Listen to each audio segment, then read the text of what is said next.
Well, believe it or not, it has been a long, long off season, but we are almost to the finish line. Opening day is just 3 days away, as the Rangers will go to Toronto on April 8th to face the Blue Jays in a 3-game set, I believe. So, can't believe we made it. Just a month or so ago, I was talking about the season not even happening. The season will be starting in July or May or whatever, but we somehow made it. So with that out of the way, let's get into the news. The 28-man roster has been finalized for the Rangers. They expanded it to 28 for the start of the season due to the shorter spring training and kind of the commotion that happened in between the end of the lockout and now. So without any further ado, let's take a look at who is going to be on the Rangers. Now, the rotation is the biggest key this season, in my opinion. And there were a lot of questions on it. Will they get Kershaw? Will they get Sonny Gray? Will they get Tyler Mahle, etc., etc.? They ended up getting John Gray and Martin Perez as the new additions, and then kept some familiar faces from last year. The second one being Dane Dunning, Taylor Hearn, and of course Spencer Howard. So the rotation will go Gray, Dunning, Perez, Hearn, and Howard. Now, they must have been impressed by Martin Perez to put him at the 3 slot. I don't think he's done too well the past few seasons, but if they're confident in his ability now, because we all know he was a long-time Ranger. We saw all of his ups and downs, but if he's at a point where he can be on for just even 5 innings, they will be in good shape this year. Of course, all the hype is around John Gray. He is the bona fide ace of this rotation.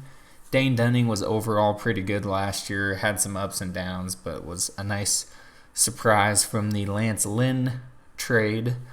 Taylor Hearn has been back and forth between the bullpen and the rotation, but I think now is truly his chance to prove himself. And then Spencer Howard was kind of lost in the Phillies system there, but he's getting some innings at the MLB level and should be able to prove what he's got. This is an article, by the way, from Chris Halicki. Forgot to mention that. Absolute legend, because I've been looking at a lot of his articles here for videos on the channel. And he just had to say the 5th spot was the only one up for grabs, and they like where Howard is, but he'll be limited to start the season. So maybe they do kind of an opener thing, which brings us to the bullpen. 10 pitchers in the bullpen for now. I think the rosters go back to 25 or 26 after, I don't know what the period is, but after the allotted time for this expansion. I do want to mention as well, Joe McCarthy and Jake Marisnick did not make the roster, and I guess I should have started up here. Joe McCarthy and Jake Marisnick did not make the roster. Marisnick was released from his contract, and in turn, Eli White and Greg Holland did make the roster. Otto and Patton were optioned to AAA, and that's it. Those were the last decisions for the opening day roster. So going back to the bullpen here, got Barlow, Sorbs, Dennis Santana, Greg Holland, Albert Abreu, who they just got from the Jose Trevino trade, Matt Bush, Brett Martin, Brock Burke, John King, and Colby Allard. Now, that's an interesting one as well because he's obviously started a few times, more than a few times last season. So he's kind of the hidden starter, I guess, long relief kind of guy. If, Spencer Howard goes down early, or really anyone, he can jump in and throw 4 or 5 innings easily. If needed, though, that's not something you want to have him do. He's probably more of like a 6th inning kind of guy. I don't know how they plan to use him. I'm sure Chris here will give us some insight, but regardless, it's pretty clear that Barlow and Sorbs will be kind of the 8th, 9th inning guys. They'll give Matt Bush some chances in the 7th and 8th, I'm sure. Same with Greg Holland. And Albert Abreu has a ton of potential. So really, this is a great bullpen, I believe. I know they don't always get the flashiest names. There's no Kenley Jansen and guys like that. And Craig Kimbrell, those really Hall of Fame level closers. But you don't always need those, in my opinion, to have a good bullpen, or rather, not rotation. They have their stars in Barlow and Sorbs kind of under the radar, more or less. In my opinion, definitely Barlow, Sorbs, give or take. But they will be waiting on Hernandez and Leclerc to get back. And when they get them back, will be a nice bullpen. So, yeah, it's surprising that Brock Burke did make it, but he did well in the spring, and same with Bush and Greg Holland, which pushed Spencer Patton as the odd man out. And then Garrett Richards is on the injured list and will be in there eventually, probably as another longer end reliever. It just really all depends on how the rotation does and how the team does in general. Catchers, it's pretty easy. Mitch Garver and Jonah Heim, once they traded Jose, that was the last decision. And Huff is on the 40-man, I believe. The 40-man is not finalized, so that's why I'm not really talking about that. Then for the infield, not really too many surprises here. Nathaniel Lowe, I keep forgetting that.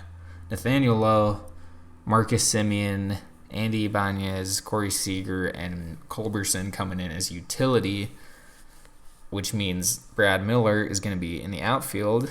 But, of course, you're going to see Semien and Seager in the lineup 90 to 95% of the time.